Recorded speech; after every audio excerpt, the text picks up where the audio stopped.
Anyway, well, in theory it should be broadcasting. Let's see if it actually picks up or not. I never trust this thing to do what it's supposed to. Google does weird shit at times. It should be broadcasting. Well, I'm seeing nothing on the screen yet.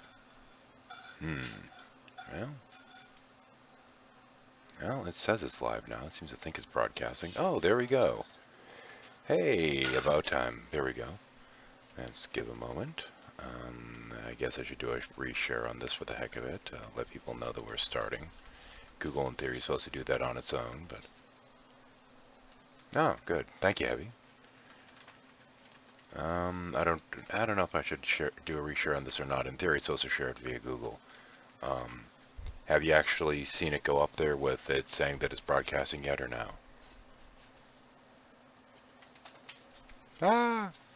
Actually, I should see about actually opening up the damn document. That might be nice. Where'd I put it? There we go. Chapter 2. Where are you hiding? Alright. Chapter 2. 13 pages. There we go. Yeah. Chuckle all you want, Heavy Hauler. Wah, wah, wah. I'll get this show up and running in a couple of minutes. I'm just going to spin my wheels for a couple here. And I guess do the Google share. Let's see now.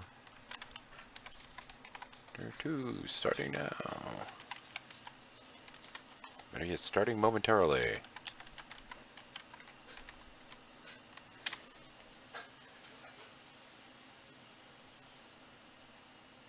Nah, reshare it anyway. I don't trust Google to actually do what it's supposed to, especially after the last couple of days.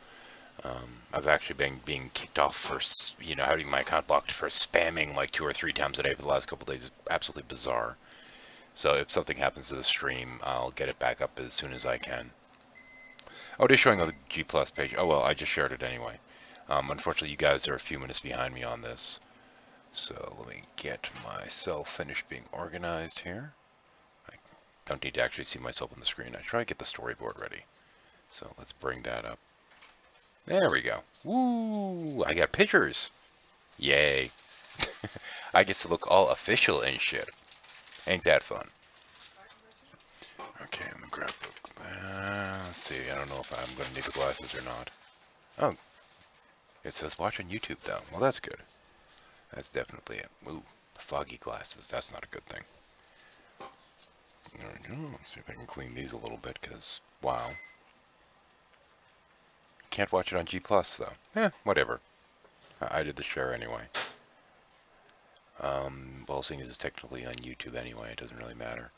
And I don't even need to look at myself on the screen. Can I resize this? Probably not. Nope, heaven forbid it would actually let me resize the damn thing so I'd have more screen size. That would have been helpful and everything. Okay, here we go. Well, we have 3 in here at least, out of the 6 that were watching last time. Hey, Para. Hey, Heavy, how's it going? Hello, third viewer, whoever you may be. Don't know if Exiled and them are there yet. Let's see now. What's going on here?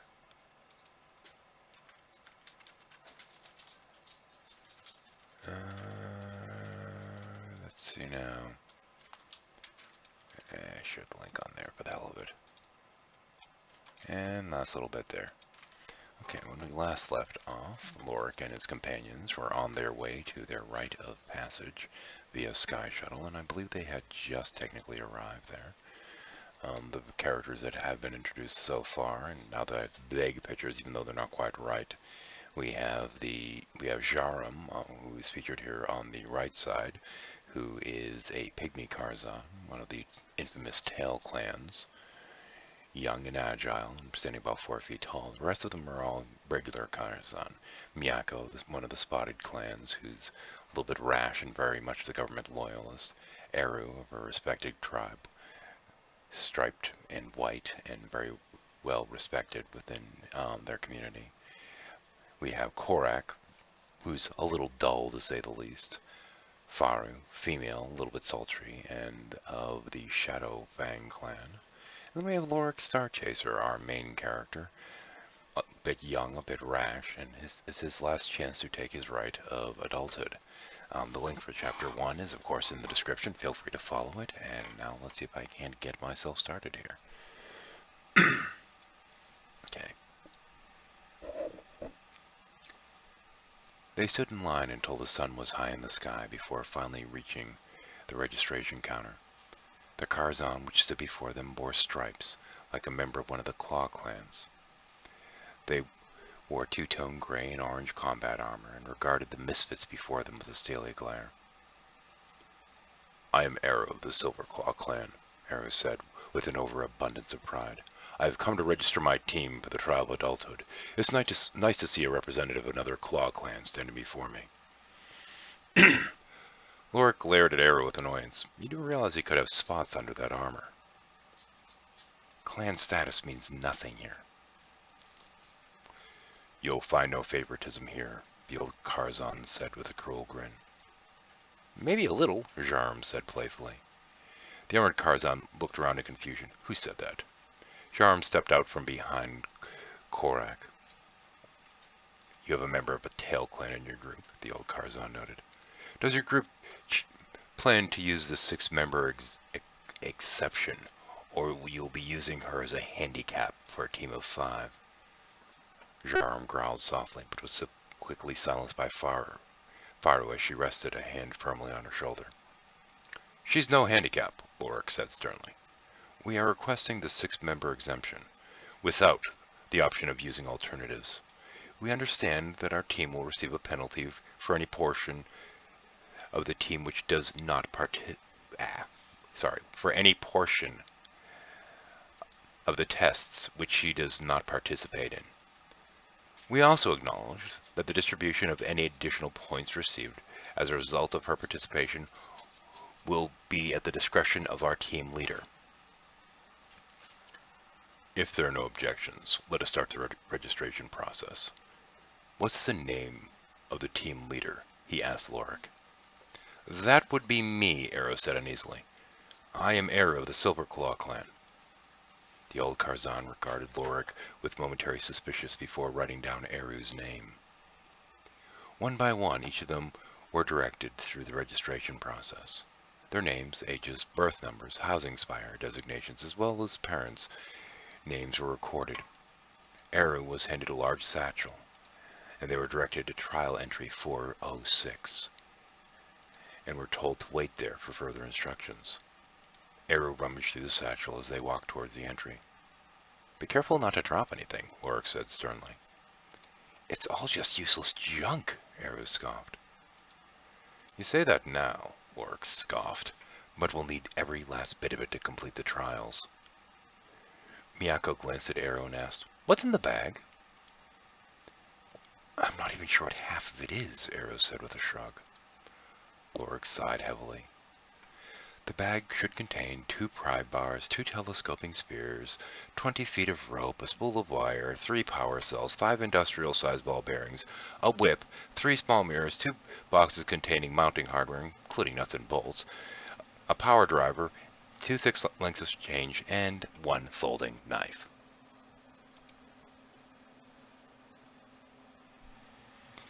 "Or in other words," Miyako snickered, "a bag of junk." Arrow grinned at Miyako. "Just like I said." Faru asked, "What's it all for?" "Bonus points," Jarm answered. "For ingenuity." A tall figure wearing a long orange robe stood before door 406. Let me jump over here. Its cowl covered its face completely. The tall, bulky figure shifted its... Oh, shit. Sorry. Tall, bulky figure swiftly strapped a locking armband onto each of the candidates. Due to her small stature, Jarm's band... Let me turn on this here right quick. Get her over there. Okay. Jarm's band was fastened around her waist. Lorik stood away from the others as they were ushered through the exterior door into the complex. "I know your scent," Lorik whispered as he passed the robed figure, "and I'm sure it's no coincidence. I assume you have a message for me from our mother." "No." the robe figure whispered. I just wanted to show my support for my brother.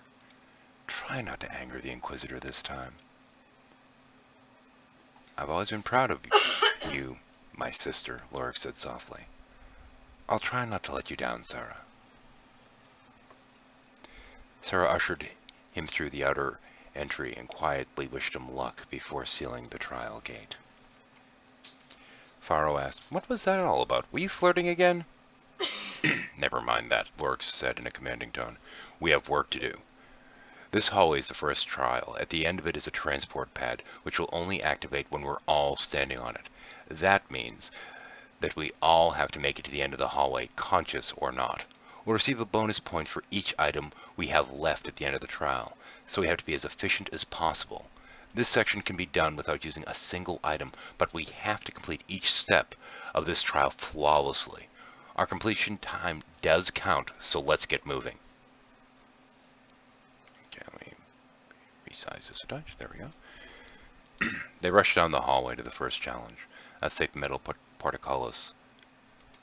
Let me get out the pry bars, Eros said as he began rummaging through the bag. Weren't you listening? Lorik sneered. You won't be using any of the items in the bag. There are 3 gates in the hallway. When this one goes up, the other second one goes down. This one has handholds, but the next one does not. So we need to make sure we don't damage the tracks it's moving along. Like for us, the bottom of this is flat, so we don't have to worry about spikes. Miyako and Arrow, I'll need your help raising the gate, but not too far. Once it reaches the halfway mark, it'll lock into place, lowering the second gate. Jaram asked, What about the third gate? We'll deal with that one when we get to it. It's on a different system, Lorik said as he gripped one of the thick metal bars at the bottom of the portcullis. Aaron and Miyako moved into position next to him, and they slowly raised the heavy gate. Jaram and Faru passed under the gate as soon as it had been lifted high enough, but Korak was directed to squat under it. So Aaron, Miyako, and Laura could pass under to the other side. Don't leave me holding this, Korak said nervously. We can't leave you, Miyako laughed. We all need to be on the platform at the end, remember? Lorik and Arrow grabbed onto Korak's massive arms while Miyako grabbed his legs. After a swift tug, Korak was free and the portcullis slammed down behind him. That takes care of the first 2 doors, Farah said appreciatively. I'll race you to the third door. No, wait, Lorik said with alarm. There are 2 traps up ahead. So much for this getting easier, Miyako grumbled. I said we need to get through here flawlessly, Lorik said with a faint chuckle. I never said it was going to be easy. We all need to walk forward carefully. There'll be a seam in the floor just before the poison dart trap. Poison? Korak and Arrow both said in alarm. Are they trying to kill us? Miyako said in alarm. It's not deadly poison, Faru scolded him, then paused to reconsider. It isn't, is it? It'll just put you to sleep for a little while, Lorik reassured. Give our elders some credit. They don't want us to die during the trial. If they let us die here, how could they ever send us to our deaths later while we're in service of our glorious military? Miyako didn't appreciate Lorik's humor, but he was the only one. As a result, he decided to keep his mouth shut. This is going to be tricky, Lorik said uneasily. I really hate to ask you to do this, Jarm, but you are the lightest. You expect me to take a hit for the team, Jarm growled. I don't think so. You're the fastest and can jump the furthest. I need you to land on the metal plate on the other side, Lorik said confidently. I'm sure you can do it. If you do get hit, you'll be the easiest to carry. I wish there were a better way, but I'm the leader, Eru reminded him, and I'm not going to let you ask her to do that. We have a bag full of items that we could use to deactivate the traps. You're only allowed to use each items in the bag once, Lorik objected, and the rope is vital to the second trial. Is there reload time between the darts shooting? Faro asked. Yeah. Yes, Lorik said irritably, and I plan to take full advantage of that. But how many times are we allowed to use the bag? Jarm said with a sly twinkle in her eyes. We can only use each item in the bag once, Lorik said adamantly. How many times do I have to explain this? As many times as it takes, Miyako jeered, until you hear what she's really saying. Lorik looked at them all in confusion. What? I'm talking about the bag, Charms said as if she were talking to a yearling. Not any of the items in the bag itself. Lorik paused for a moment before timidly admitting, I hadn't thought to use the bag. It's a good idea. Sorry, Charm. That's okay, Lorik, Miyako said with mock compassion. Nobody's as perfect as you think you are.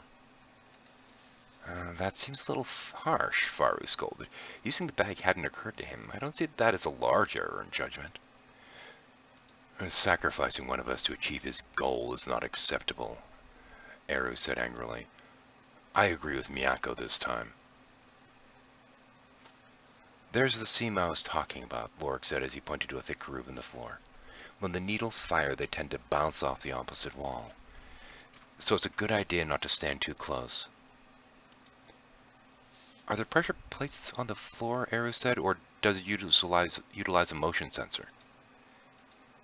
The first time he'd taken the trial, they hadn't noticed the trap until it had already fired and put one of his brothers to sleep. They dragged him out of the trapped area and threw him down the corridor to set it off a second time, and then went back to retrieve him once one of them was able to stand on the pressure plate on the other side. The second time he'd face a challenge, they'd roll ball bearings down the hallway to judge the trap reset time before running down to deactivate the trap. I'm not sure, Lorik admitted. What I can tell you is that each time it fires, the floor will lower, exposing a grate used to collect the darts. Once the floor raises back up, it only takes a few seconds for it to reload. Is it possible, Faru mused, to wedge one of those mounting brackets under the grate? I've never found a good use for the brackets, Lorik said. Other than as a source of free points. Let's just go with Jaram's plan, Eru insisted. My plan? Jaram snickered. What plan is that? I'll try to set up the bag using the bag, Eru explained, and you run across as soon as the trap fires. That won't work, Lorik said.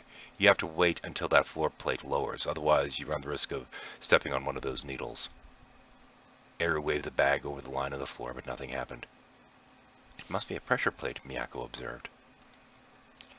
I just hope the bag has enough weight to set up the trap, Eru said uneasily as he let the bag go just on the other side of the groove in the floor. The trap fired. Small needle-pointed darts filled the 6-foot length of hallway, bouncing off the opposite side of the walls, then falling to the floor. 2 seconds later, the floor panel lowered, exposing the interlocking floor grate. It took nearly 5 seconds for the darts to roll into the collection area, and then 3 more seconds for the mechanism to reload. That's it, Miyako snickered. That's an easy jump. There are 3 sections of that trap, Lorik said with a grin. I know I can't jump that far, can you? If those sections are all the same size, Jaram said proudly, I can easily clear 2 panels. Drop the bag and I'll jump to the other side. We can't be sure that every section uses the same mechanism, Faru cautioned. Enough talk, Lorik sneered. This is a time trial. Eru, give me that bag. Not until you tell me your plan, Eru said uneasily. Watch and learn, Lorik said as he held out his hand. Eru held out the bag to Lorik, but refused to release it. Jaram, climb onto Jorik's shoulders. I'm putting you in charge of making sure his timing is correct. I do what Jaram says, Quarek said emphatically. Good, Lorik said with a warm smile. The hallway's only wide enough for 2 of us to pass at a time. To speed things up, I'd like you, Miyako,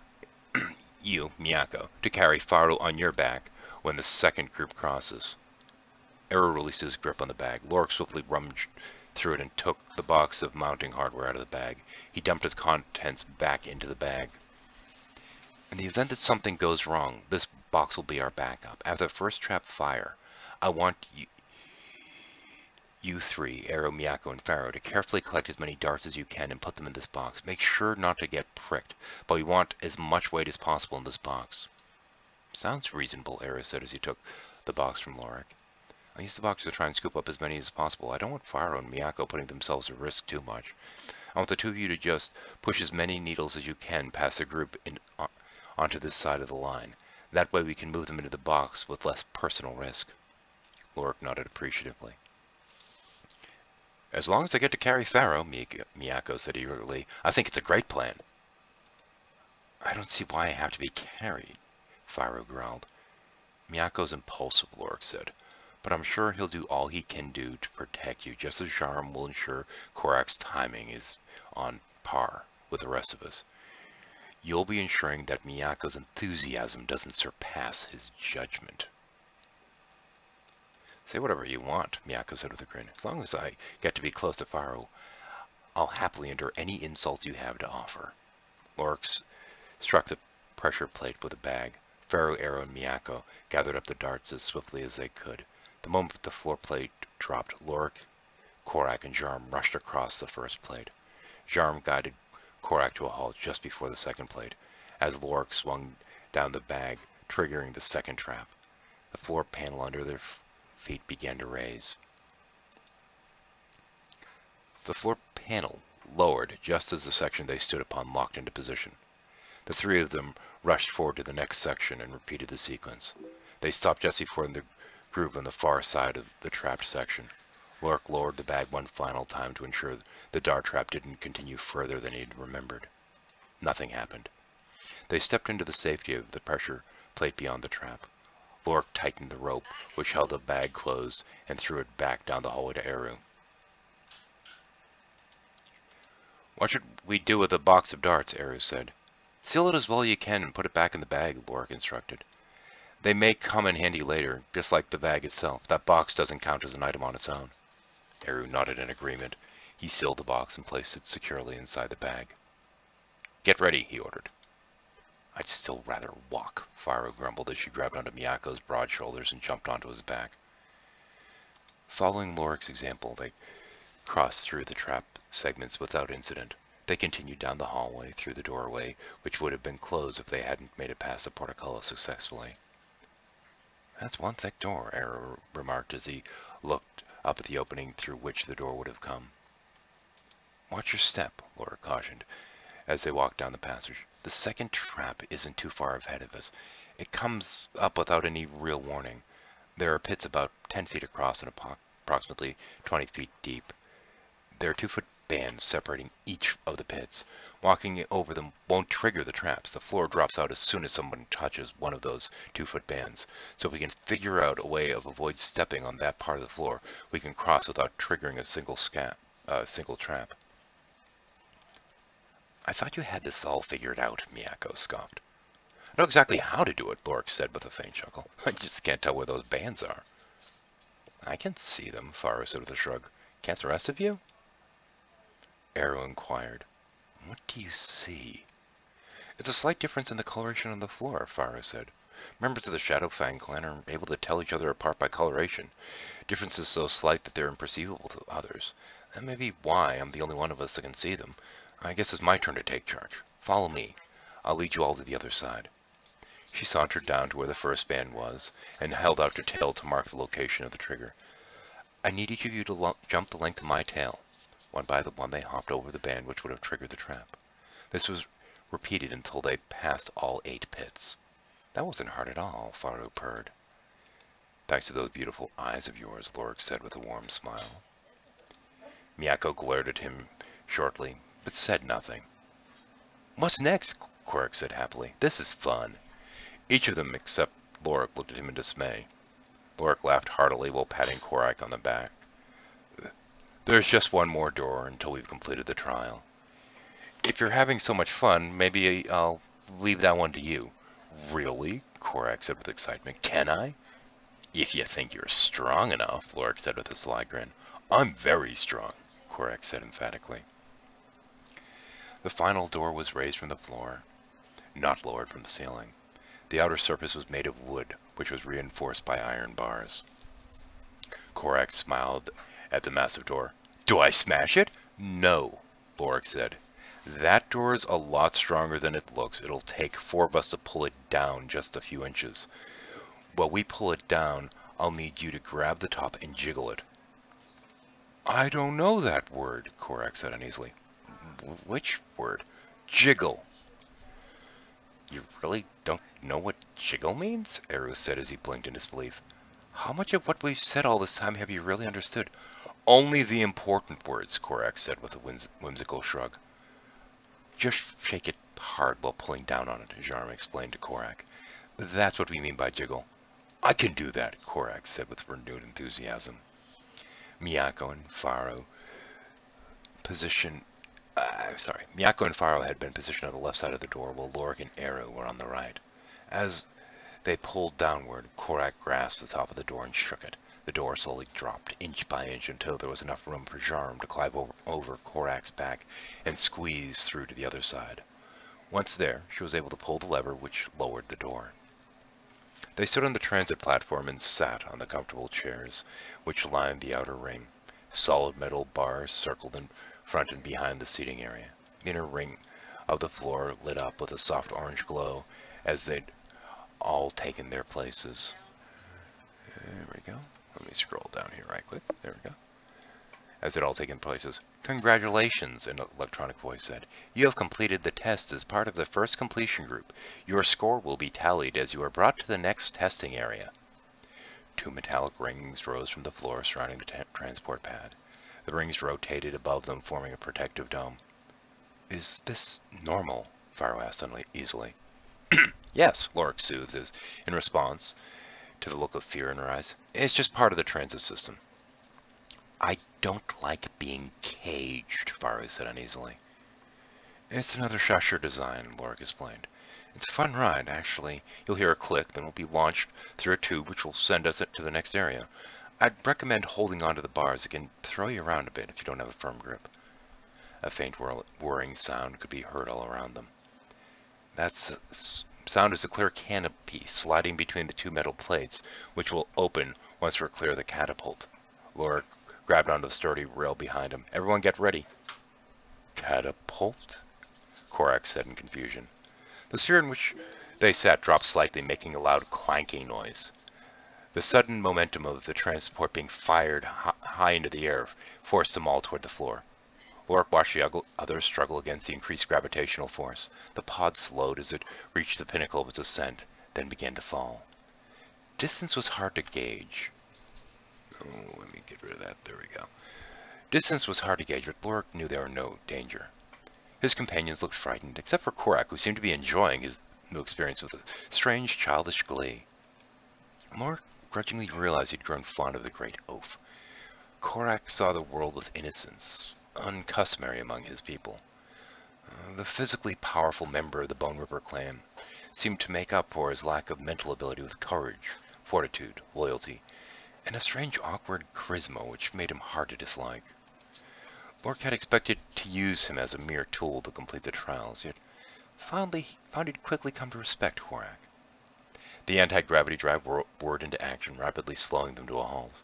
The dome lowered, swiftly revealing the glassy barrier which had been hidden between the two metallic plates. The forested area below them, in the center of the vast complex, could be seen. Lorik watched his companions, waiting to see who among them would succumb to the effects of the ride. Several of them seemed to be struggling to retain the contents of their stomach. That was fun. Can we do it again? Korak said. Eru began to retch and vomit. Lorik was startled by this. He thought the proud Silverfang was least likely to be affected so badly by the launch. Fun? Eru said with a gasp. Are you insane? The girls both began to giggle as Korak shrugged his mighty shoulders. You're a strange one, Miyako said as he grinned at Korak. If you weren't at all frightened by that and thought it was fun, you're truly a force to be reckoned with. Eru began to chuckle weakly. Korak looked around in concern. Why's everyone laughing? They all burst into laughter as they tried to reassure Korak that he'd made them laugh, and that was a good thing. And that's Chapter 2. And how long am I into this? Half hour. So, for watching today, that's a couple down from last time. That's it for Chapter 2.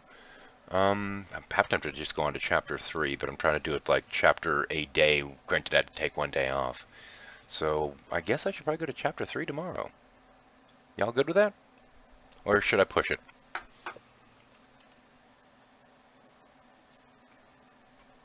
Da-da-dum-dum.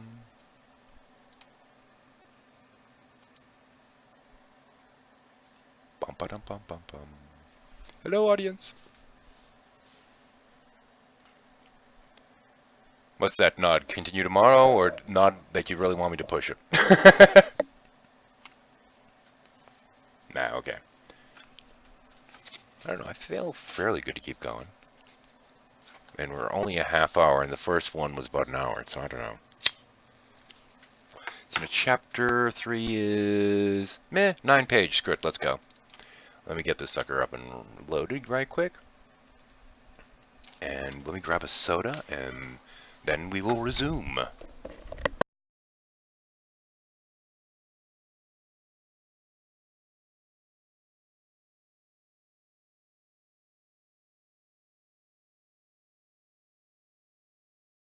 Of course, this does mean I'm going to have to change the darn title, but oh well. Oh, good. But yeah, 9 pages is, yeah. Yeah, chapter 3 is only 9 pages. That should be an easy one. Para wants chapter 3 tomorrow. I don't know. What, are you tired already, Para? Yeah, only 9 pages. I might as well just see if I can power through this. A little bit more character development anyway. Okay, let's go to chapter 3 then. Try to power through these 9 pages, seeing as we got time. The transit platform hovered high above the testing grounds. From this vantage point, they could finally see the enormity of the complex. The outer ring was a crude fusion of 2 structures. The entry area was separated by the high wall sections of the ancient Cheshire Pleasure Palace, which had been donated to his people. The bunkers used for the first trial reached inward toward the central core of the structure like the spokes of a giant wheel. The second ring connected the innermost side of the bunkers, forming the inner hub of the wheel. Between each of these spoke-like areas could be seen rivers running through small forested glades. It was in these areas that the second trial would be conducted, the river crossing. The third trial was changed every year, but to be held within the vast area closest to the domed building at the center of the facility. Lorik stared down into the circular valley which surrounded the domed building at the heart of the testing grounds. Hidden within the dense foliage were hints of what that third trial may be. "Lorik!" Faru roared. "Pay attention!" "I'm a little busy," he sneered in response. "Busy?" Miyako snickered. "Doing what?" "I want to see if I can find out what the third trial is this year," Lorik said as he squinted. Eru asked. "Has staring out the window helped either of the last 2 times you were here?" Lorik considered his words for a moment before admitting. No, it hasn't." "Then would you stop wasting time," Eru said irritably, "and pay attention?" A small podium bearing a display console had risen in the center of the platform. Their score was tallied and was just about to be displayed. They'd received 2 points per person for standard completion, which was 12 points, higher than normal due to Jarm's involvement. An additional 5 points were awarded for them finishing within the first hour of the trial. "You said there'd be another bonus for us not using any items," Miyako said in an accusatory tone. "That's not added until the end," Lorik countered. "Don't antagonize him," Eru sneered. "We need his help. He knows this scoring better than we do." "It's not done calculating yet," Lorik said with a grin. "The point allocation screen won't come up until they've finished dedicating the bonus points. We're already 2 points ahead of the maximum base score." Faru asked, "How do they decide on the bonus amount?" Lorik shrugged. "Who knows?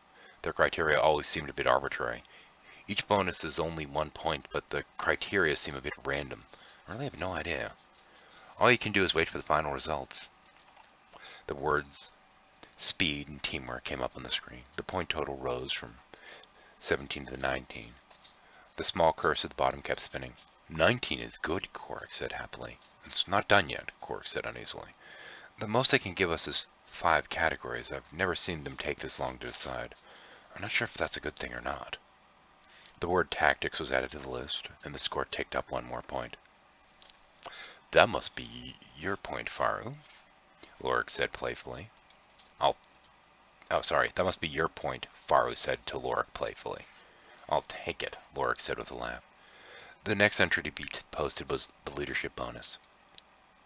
Miyako said, Eru gave us a point too. Eru stood up and bowed dramatically and said, I'd like to thank my fans and the little ones. Watch it, Jarm cautioned with feigned sternness. It's still spinning, Lorik remarked. It looks like we may get the full 5 points. Someone needs a beating, Jarm sneered as the final entry was posted. Effective tail clan member usage. That idiot. What idiot came up with that one? At least we got the 5th point, Faru said weakly. Who else could have squeezed through that little gap, Jarm said angrily. When will they ever admit that my people are not only capable, but in some cases more capable than the rest of you? I came here to prove that to everyone. They give us a bonus point based upon their inability to accept that we aren't useless? The Firetail clan were the first clan to harness fire. While the rest of you were freezing in lazy ignorance, my clan was bringing flame down from the great volcanoes. We kept your ancestors from freezing to death, and this is how you thank us? Calm down, Jarm, Eru scolded her. You're scaring Korak. Don't patronize me. None of you take me seriously enough to be the least bit disturbed by my words.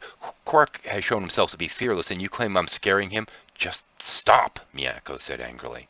Don't mock me, Jarm roared, then glanced over at Korak, who had curled up into a ball and was shivering. I don't know all your words, Korak said softly, but I don't want my new friends fighting. Jarm stood in stunned silence. It'll be okay, Korak, Faru soothed. She's not angry with you. We're all still friends. People have treated Jarm badly for a long time, and that just upsets her. Korak looked confused. Why would they do that? Because she's smaller than us, Miyako said solemnly. Korak looked at Jarm with a look of profound sadness in the eyes. She is smart and fast and pretty, and she is my friend. I am big, and I am none of those other things. Sometimes people treat me bad too, but that's okay. As long as I have my friends, I don't care what other people think. Jarm, I think you've proven yourself to all of us, Miyako said emphatically. Even me. If you're all done, Lorik said with a crooked grin, it would seem that we have 7 bonus points to allocate. I believe we decided that point assignment would be left to the discretion of the ladies. Let's just give the points to Korak, Jarm said. He needs them the most. Why don't we just wait to assign them until we've completed the team trials and know how many points we have to work with, Eru said. We have to spend them at the end of each stage, Lorik said with a sigh. The second time I took out the trials, I was the leader and lost bonus points because I didn't know they had to be used right away. Eru double-checked the display screen. It'd be nice if they mentioned that to us. I'm giving the points to Korak if there are no objections. They're all in agreements. So the points had been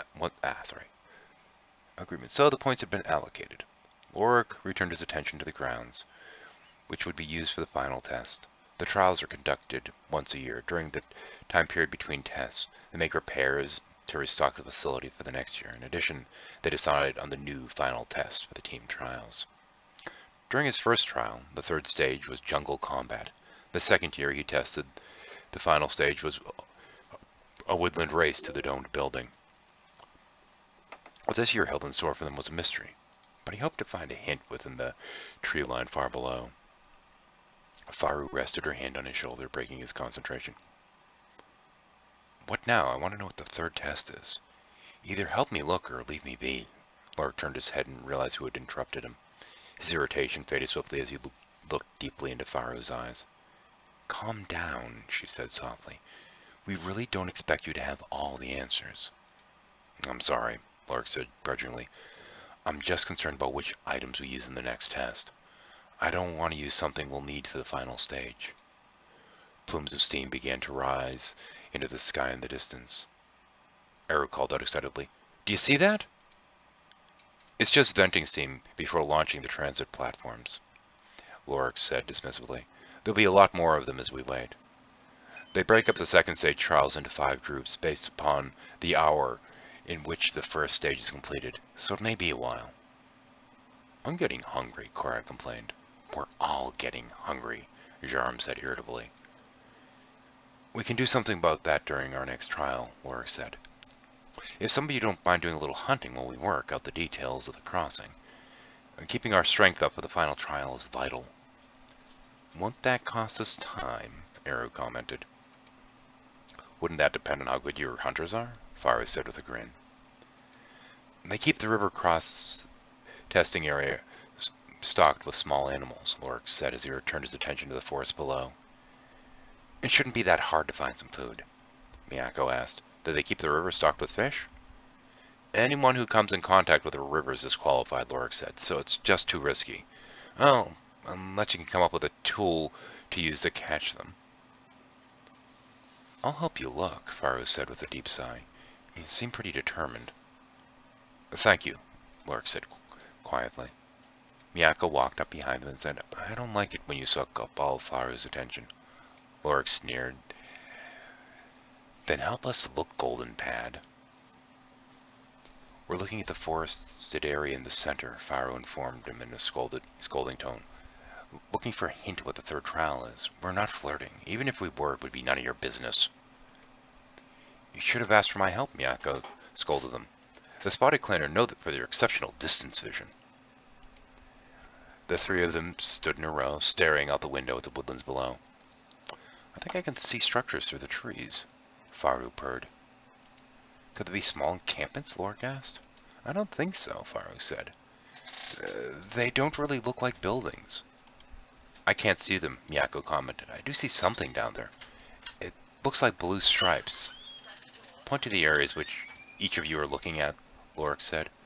Maybe you're looking at the same thing. Each of them pointed in two different areas. There's movement around the treetops, Eru said from behind them. Lorik looked at him in surprise. When did you decide to join us? Just now, Eru said with a slight faint chuckle. I didn't mean to startle you. I saw the movement by the treetops earlier, Miyako remarked, but I didn't think it was important. I thought it was birds at first, but the movements are too regular. I think they're just some kind of robotic monitoring equipment. More geysers of steam erupted from the stony bunkers below. More and more competitors completed the first stage of the trials. It's a little clear over there, Miyako said as he pointed downward. They look like some sort of charged barrier. Can you see it? Maybe they keep something in or separating the terrain. I think you may be right, Lorik said as he caught a glimpse of what appeared to be an electronic barrier. It could be some kind of animal hunt, Eru considered.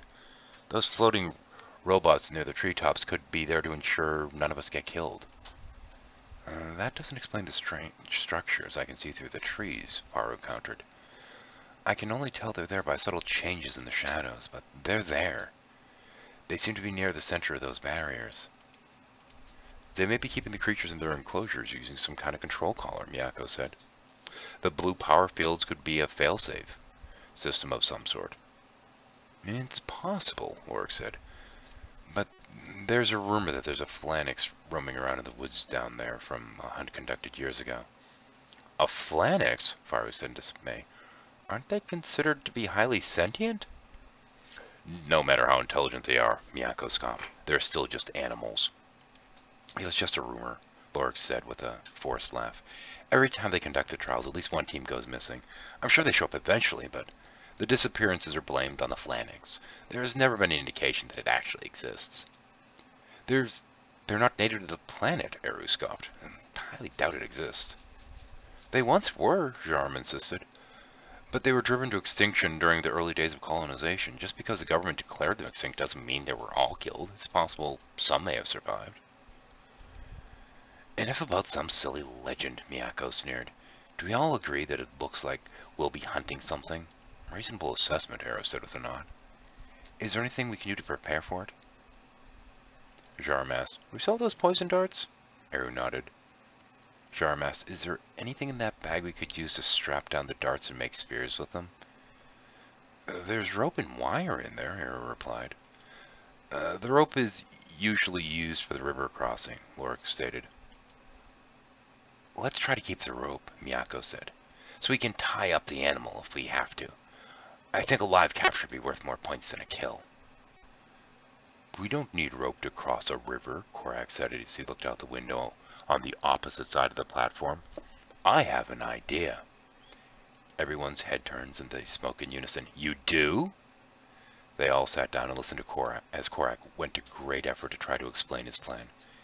It wasn't an elegant plan by any stretch of the imagination. However, it was ingenious in its simplicity. They finalized their plans as a platform finally began to lower them down to the area where the second trial would take place. And that's the end of Chapter 3.